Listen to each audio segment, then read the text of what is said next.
নমস্কার দর্শকবৃন্দ। অবশেষে আজকে কিছুক্ষণ আগে সেই বহু প্রতীক্ষিত অর্ডারটি জারি করা হয়েছে ফিনান্স ডিপার্টমেন্ট ওয়েস্ট বেঙ্গল গভর্নমেন্টের তরফ থেকে। আপনারা দেখতে পাচ্ছেন স্ক্রিনে সেই অর্ডারটি আজকে 14ই আগস্ট 2025 তারিখে কিছুক্ষণ আগে জারি করা হয়েছে, নম্বর 3037। মূলত এখানে বলা হয়, যদি state government had vide finance department notification number 4712 dated 22/11/2024 declare Janmashtami celebration on 15th August 2025 Friday. অর্থাৎ আগের যে নোটিফিকেশান ছিল, যেটা 22/11/2024 তারিখে জারি করা হয়েছিল, সেখানে বলা হয়েছিল 15ই আগস্ট 2025 তারিখ শুক্রবারে জন্মাষ্টমী ডিক্লেয়ার করা হয়েছিল।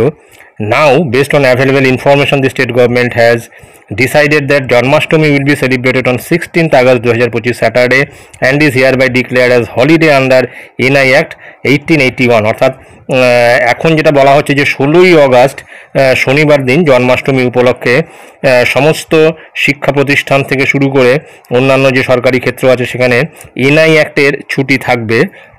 তারপরে যেটা রয়েছে, according the state government offices, local bodies, statutory bodies, boards, corporation, undertakings controlled or owned by state government, educational institutions, other official institutions under the control of government of West Bengal will remain closed on 16th August 2025। অর্থাৎ 16ই August 2025-এ কিন্তু সমস্ত সরকারি ক্ষেত্র, corporation, municipality এবং শিক্ষা প্রতিষ্ঠানগুলিতে ছুটি ঘোষণা করা হয়েছে এবং ফিনান্স ডিপার্টমেন্টের এই অর্ডারে সেটা কিন্তু পরিষ্কার উল্লেখ রয়েছে, যেটা কিন্তু মধ্যশিক্ষা পর্ষদের যে ছুটির লিস্ট ছিল সেই ছুটির লিস্টে কিন্তু 15ই আগস্ট 2025 তারিখে জন্মাষ্টমী ছিল। সেই কারণে কিন্তু ছুটি একটাই দেওয়া হয়েছিল 15ই আগস্ট উপলক্ষে এবং জন্মাষ্টমী উপলক্ষে, দুটো মিলে কিন্তু একটা ছুটি ছিল। এবং এই নোটিফিকেশান বা এই অর্ডারের মাধ্যমে পরিষ্কার হয়ে গেল যে 16ই আগস্ট কিন্তু এনআই অ্যাক্টের ছুটি থাকছে। তারপর নিচে সিগনেচার রয়েছে additional secretary to the government of West Bengal. অর্থাৎ প্রাইমারি স্কুলগুলিতে কিন্তু নোটিফিকেশান জারি করে আবার ক্যান্সেল করছে 16 তারিখে ছুটি থাকবে কি থাকবে না এই নিয়ে।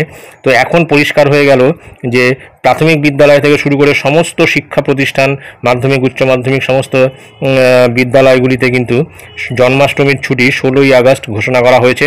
এটাই ছিল গুরুত্বপূর্ণ আপডেট যা আমি আপনাদের সঙ্গে শেয়ার করলাম। ধন্যবাদ।